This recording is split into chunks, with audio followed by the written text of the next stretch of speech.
تو علم جہاں پر بولا جائے العلم، وہاں سے مراد علم دین ہے، علم دین. آپ دنیاوی علم حاصل کیجئے، لیکن علم نافع میں اب پہلی تقسیم اس طرح کریں گے. علم کی دو قسمیں، علم نافع، علم غیر نافع. علم نافع کی طلب کیجئے، علم غیر نافع سے دور رہی. اب علم نافع کی بھی دو قسمیں کیجئے.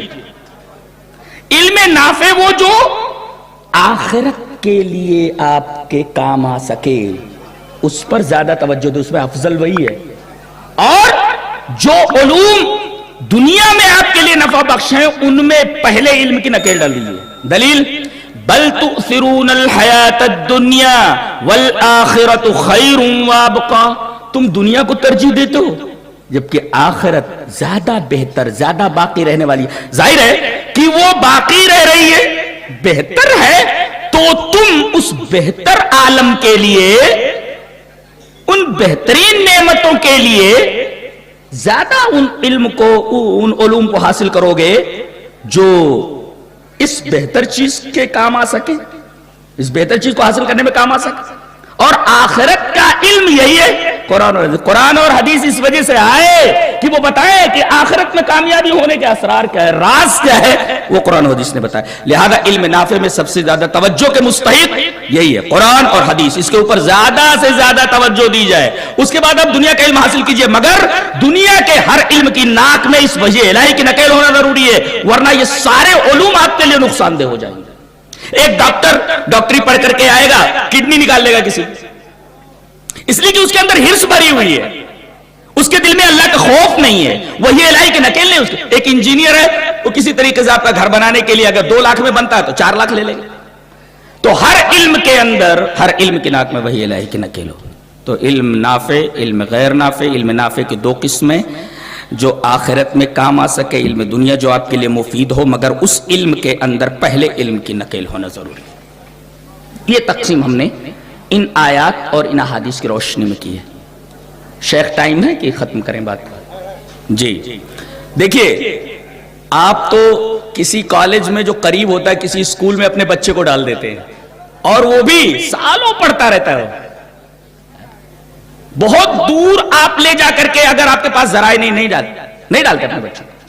آپ دیکھ رہے ہیں علم دین کی طلب کتنی تھی. ایک آدمی کو دیکھیں، آئیے وہ حدیث پڑھ لیتے پہلے. حدیث اس طرح: وان کثیر ابن قیس قال كنت جالسا مع ابي الدرداء رضي الله تعالى عنه في مسجد دمشق فجاءه رجل فقال يا ابا الدرداء اني جئتك من مدينة الرسول صلى الله عليه وسلم ما جئت لحاجة قال فإني سمعت رسول الله صلى الله عليه وسلم يقول من سلك طريقا يلتمس فيه يطلب فيه علما سلك الله به طريقا من طرق الجنة وإن الملائكة لتضع أجنحتهم رزق لطالب العلم وإن العالم لا يستغفر له من في السماوات والأرض والحيتان في جوف الماء وإن فضل العالم على العابد كفضل القمر على سائر الكواكب وإن العلماء ورثة الأنبياء وإن الأنبياء لم يورثوا دينار ولا درهما إنما ورثوا العلم فمن أخذه أخذ بحظ وافر. رواه أبو داود في كتاب العلم. حضرت امام ابی داؤد رحمہ اللہ اس حدیث پاک کو ایسے کتاب العلم میں لا رہا ہے. دیکھ رہے ہیں، حال ایک کتاب العلم ہی میں لا رہا ہے اور بیان یہ کرنا چاہ رہا ہے کہ اصل علم قرآن اور حدیث کا علم ہے. اگر آپ دنیا کے تمام علوم کو پڑھ لیں اور قرآن اور حدیث کا علم آپ کے پاس نہیں، آپ جاہل ہیں قرآن اور حدیث کی نگاہ میں. ایک آدمی ہے کثیر میں قیس، وہ کہتے ہیں کہ میں مشہور صحابی حضرت ابو دردہ کے پاس جامع مسجد دمشق میں بیٹھا ہوا تھا. اچانک ایک آدمی آیا، السلام علیکم. وعلیکم السلام. کہنے لگا اے رسول اللہ صلی اللہ علیہ وسلم کے پیارے صحابی ابو دردہ، آپ یہاں دمشق میں، سیریا میں شہر رسول مدینہ سے چل کر کے آ رہا ہوں. ارے اتنی دور سے؟ کہاں مدینہ، کہاں دمشق. شاعر نے بہت اچھا کہا کہ صارت مشرقتا وصرت مغربا شتان بین مشرق و مغربی. وہ کہاں ہے مدینہ اور کہاں ہے سیریا؟ اتنی دور سے آپ یہاں تشریف لائے، کیوں؟ کہا ما جیت لحاجت، میں کسی اور غرض سے نہیں آیا. انی جیتک من مدینۃ رسول صلی اللہ علیہ وسلم لحدیث بلغنی انک تحدث عن رسول اللہ صلی اللہ علیہ وسلم. صرف ایک حدیث کے لیے، لحدیث، ایک حدیث کے لیے آیا ہوں جس کے بارے میں نے سنا ہے کہ آپ ان کے ساتھ بیان کرتے ہیں. الرسول اللہ صلی اللہ علیہ وسلم، وہ سننے کے لیے آیا ہوں. تو پہلے انہوں نے علم کی فضیلت بتائی، وہ بھی علم دین کی. من سلک طریقا یطلب فیہ علما، وہ آپ لوگوں کے لیے بھی ہے. کہاں سے آپ آئے ہیں؟ بمبئی کے کن کن کونوں سے آپ تشریف لائے ہیں؟ کیوں آئے ہیں؟ علم دین جاننے کے لیے کہ کچھ اور پڑھنے کے لیے آئے، کچھ اور سننے کے لیے آئے؟ نہیں نا، علم دین تو آپ لوگوں کے لیے بھی یہی ہے۔ من سلک طریقا یطلب فیہ علما، جو آدمی کوئی ایسا راستہ چلے جس کے اندر اس کا معاملہ، اس کی آرزو، اس کی تمنا، اس کی طلب علم حدیث، علم قرآن ہو، تو وہ راستہ نہیں چل رہا ہے، در حقیقت وہ جنت کے راستے پر چل رہا ہے۔ آپ خیرانی روڈ کے راستے پر آئے ہیں، یہ حدیث بول رہی ہے کہ آپ جنت کے راستے پر آ رہے ہیں۔ سلک اللہ بہ طریقا من طرق الجنہ، جنت کے طریقے پر، جنت کے راستے پر آپ۔ اور یہی نہیں، یہ تو پہلی فضیلت ہوئی علم دین کی۔ دوسری فضیلت، ملائکہ اپنے پروں کو طالب علم، علم کی تلاش کرنے والے کی راہ میں ان کے قدموں کے نیچے اپنا پر بچھاتے ہیں۔ یہ پہلے بھی آدم علیہ السلام فضیلت میں ان سے جیت گئے تھے، تو اب پر نہیں بچھائیں گے تو کیا کریں گے؟ پر ہی بچھا رہے نا۔ وَإِنَّ الْمَلَائِكَةَ لَتَضَعُ أَجْنِحَتَهَا رِضًا لِطَالِبِ الْعِلْمِ۔ اچھا، یہ دوسری فضیلت ہوئی۔ تیسری فضیلت، وَإِنَّ الْعَالِمَ لَا يَسْتَغْفِرُ لَهُ مَنْ فِي السَّمَاوَاتِ وَالْأَرْضِ۔ اللہ اکبر۔ زمین اور آسمان، زمین ساتوں زمین ہے، جتنی بھی چیزیں ہیں، من فی السماوات، جتنی بھی چیزیں سب دعا کرتی ہیں۔ اب آسمان، آسمانوں میں جتنی مخلوقات ہیں سب عالم کے لیے دعا کرتی ہیں۔ اب ہو گئے آسمان اور زمین، بچے پانی، بچا پانی، والحیتان فی جوف الماء، کتنی مچھی ہے چھوٹی بڑی، سب دعا کرتی ہے عالم کے لیے۔ عالم کی فضیلت سمجھ میں آئی؟ بیٹھے ہوئے خالی سن رہے ہو؟ ابھی احترام علم، احترام علماء کی بات ہو رہی ہے۔ ارے علم دینے والے یہاں بیٹھے ہوئے، آپ سننے کے لیے آئے ہیں، اور فضیلت آپ کی یہ بتائی گئی کہ آپ جنت کے راستے پر ہیں۔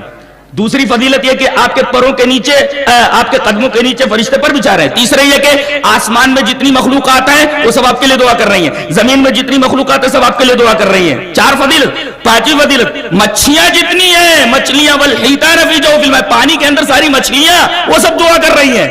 اچھا، یہ چوتھی یا پانچویں فضیلت ہوئی۔ اچھا، وَإِنَّ فَضْلَ الْعَالِمِ عَلَى الْعَابِدِ، ایک ہے پرہیزگار ہے، رات و دن عبادت میں لگا ہوا ہے، اس کی فضیلت۔ ایک عالم کی فضیلت اس کے اوپر ایسے ہے چاند کے مقابلے میں تمام سیارے، تمام ستارے۔ اچھا، اس کے بعد یہ فرمایا گیا وَإِنَّ الْعُلَمَاءَ وَرَثَةُ الْأَنْبِيَاءِ۔ ایک نقطہ یہ بتا دوں کہ میراث جو بڑھتی ہے، آدمی جب مرتا ہے تو قرآن اور حدیث کے قاعدے کے مطابق میراث بڑھتی ہے۔ اللہ کے رسول صلی اللہ علیہ وسلم نے ارشاد فرمایا فَلَا وَصِيَّةَ لِوَارِثٍ، وارث کے لیے وصیت نہیں ہے۔ بیٹی کا حصہ آدھا ہے لڑکے کے مقابلے میں، لڑکے کا 2 حصہ، لڑکی کا 1 حصہ۔ اب کوئی وصیت کر دے کہ بھئی لڑکی کا 1 حصہ تو ملنے والا ہے، میری طرف سے لڑکی کو میں وصیت کر کے جا رہا ہوں کہ اس کو ایک بلڈنگ وہ دے دینا میری، غلط ہے، یہ وصیت صحیح نہیں ہے۔ فَلَا وَصِيَّةَ لِوَارِثٍ، وارث کے لیے وصیت نہیں ہے۔ اسی طریقے سے تقسیم ہوگی وراثت کی جس طریقے سے قرآن و حدیث میں بیان کیا گیا ہے، لیکن ایک وراثت ایسی ہے جتنا جو چاہے لے لے، اس میں کچھ قاعدہ قانون نہیں ہے، اس میں کوئی قاعدہ قانون نہیں ہے۔ کون سی وراثت ہے وہ؟ یہ وراثت ہے انبیاء کی وراثت۔ وَإِنَّ الْعُلَمَاءَ وَرَثَةُ الْأَنْبِيَاءِ وَإِنَّ الْأَنْبِيَاءَ لَمْ يُوَرِّثُوا دِينَارًا وَلَا دِرْهَمًا، وہ تو درہم اور دینار کی وراثت چھوڑتے ہی نہیں ہیں، وہ تو علم چھوڑ کر کے جاتے ہیں۔ إِنَّمَا وَرَّثُوا الْعِلْمَ، سوال یہ ہے کہ انبیاء کو کون سا علم دیا گیا تھا؟ یہی اللہ کی کتاب کا علم اور ان کی حدیث کا علم جو بولتے تھے۔ وَإِنَّ الْعُلَمَاءَ وَرَثَةُ الْأَنْبِيَاءِ وَإِنَّ الْأَنْبِيَاءَ لَمْ يُوَرِّثُوا دِينَارًا وَلَا دِرْهَمًا إِنَّمَا وَرَّثُوا الْعِلْمَ، علم جو آسمانی علم ہوتا تھا اللہ کی طرف سے آیا ہوا، اس کے بعد اس کی وراثت چھوڑتے تھے۔ فَمَنْ أَخَذَهُ أَخَذَ بِحَظٍّ وَافِرٍ، اب جو جتنی زیادہ محنت کر کے جتنا زیادہ لے لے، اس وراثت میں کوئی قانون اور کوئی قاعدہ نہیں ہے۔ مرنے والا جب دنیا کی وراثت چھوڑتا ہے تو قانون اور قاعدہ ہے، لیکن نبی کی وراثت میں کوئی قانون اور قاعدہ نہیں ہے۔ جتنا لینا چاہو، جتنی آپ کے پاس استطاعت، آپ محنت کے مطابق اس وراثت کو حاصل کر سکتے ہیں۔ آپ دیکھ رہے ہیں انبیاء کی وراثت میں اور ایک عام آدمی کی وراثت میں اور علمی وراثت میں اور ایک دنیاوی چیز کی وراثت میں کتنا فرق ہوتا ہے۔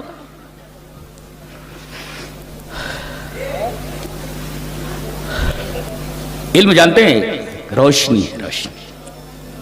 اور ایک بات بڑی عجیب بتا دوں میں آپ کو، جتنے بھی مشاعر ادراک ہیں، مشاعر ادراک کا مخزن یہ سر ہے۔ آپ دیکھیں، سوچنے کی قوت ادراکی ہے آدمی کے دماغ میں، دیکھنے کی قوت اگر آدمی کے پاس آنکھ نہ ہو تو کیسا ہوتا؟ اندھے سے پوچھ لو۔ آپ خوشبو اور بدبو معلوم کرنے کے لیے ناک، اسی طریقے سے سننے کے لیے کان۔ تو مشاعر ادراک کا مخزن سر ہے اور سب سے اوپر اسی کو رکھا گیا ہے، اور اسی وجہ سے محبت میں اور اعزاز میں ایک عالم ایک عالم کے پیشانی کا بوسہ دیتا ہے. نبی کریم صلی اللہ علیہ وسلم تو عثمان بن مظعون کے مرنے کے بعد ان کے میت کو بوسہ دیا, پیار سے اور محبت سے میت کو بوسہ دیا, پیشانی پر بوسہ دیا. تو یہ چیز ایسی ہے کہ یہاں پر بوسہ دیا جاتا ہے اس لیے کہ مشاعرے ادراک کا مخزن ہے. دیکھنا یہاں, سننا یہاں, چکھنا یہاں, سونگنا یہاں, سوچنا یہاں, سارے علوم کا مخزن تو یہاں ہے. اس کے بعد نمبر کس کا ہے؟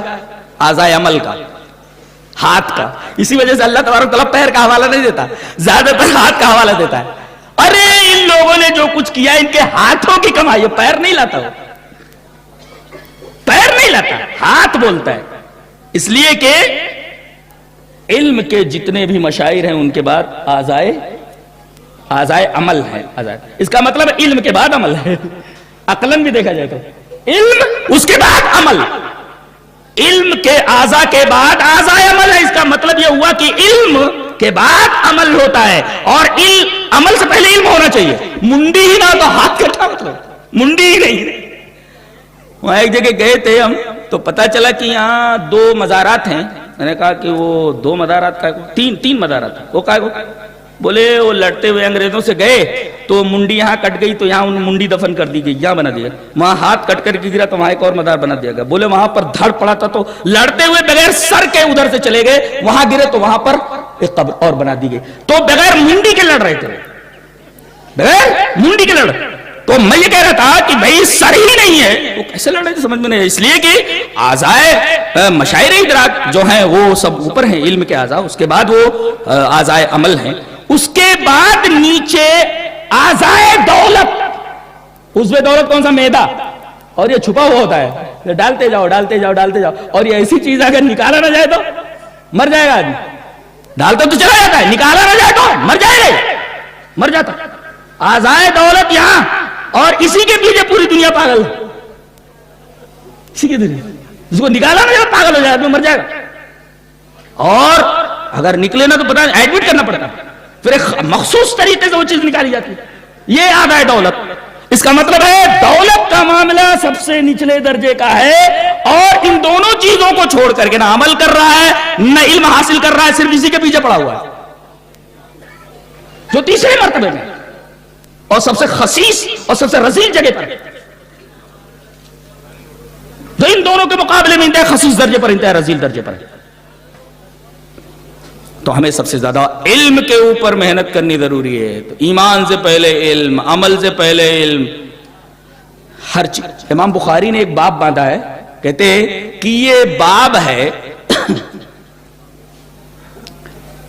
علم حاصل کرنے کا, کہ آدمی اپنی لونڈی کو تعلیم دے. یہ باب ہے کہ آدمی اپنی لونڈی کو تعلیم دے, اپنی نوکرانی کو. اللہ اکبر. اسلام میں علم کی اتنی اہمیت ہے کہ اس کے گھر جو نوکرانی ہونی چاہیے وہ بھی علم والی ہو, وہ بھی علم والی ہو. اتنی اہمیت ہے علم کی.